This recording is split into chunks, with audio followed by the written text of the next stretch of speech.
حضرت یونس علیہ السلام کو اللہ تعالیٰ نے ان کے قصے، اللہ نے ہمیں نبیوں کے قصے قرآن پاک میں اللہ نے ہمیں اس لیے سنائے تاکہ ہمیں تسلی ہو، ہمارا دل مطمئن ہو، ہم پریشان نہ ہو اس دنیا میں۔ حضرت یونس علیہ السلام کو کشتی والوں نے پکڑ کے اور نیچے وہ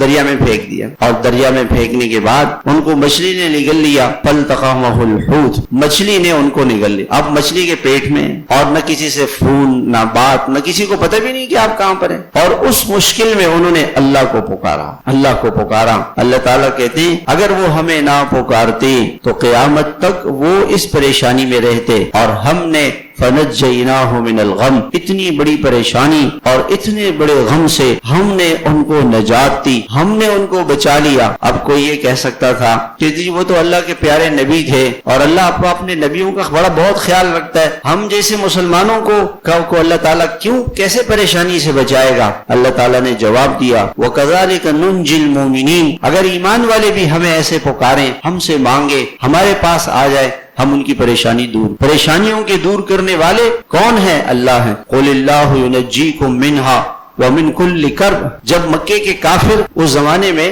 کشتیوں میں سفر کرتے تھے، کشتی بور میں پھنس جاتی تھی تو یہ اللہ کو پکارتے تھے، تو اللہ تعالیٰ جواب دیتے ہیں قُلِ اللَّهُ يُنَجِّيكُم مِّنْهَا، اللہ تعالیٰ ہی تمہیں اس سمندر کے بھنور سے نکالنے والا اللہ ہے، وَمِن كُلِّ كَرْبٍ، اور ہر پریشانی سے بچانے والا اللہ ہے۔ اللہ نے قرآن مجید کے اندر ایک جملہ عجیب سا ذکر فرمایا، اَمَّن يُجِيبُ الْمُضْطَرَّ إِذَا دَعَاهُ، پریشان حال، مصیبت زدہ، تکلیف میں، بیماریوں میں، مشکلات میں اللہ کو پکارے، پریشانیوں میں آ کے اس پکار کو سننے والا اور اس کو جواب دینے والا، اس کی پریشانیاں دور کرنے والا کون ہے؟ وہ اللہ ہے، وہ اللہ۔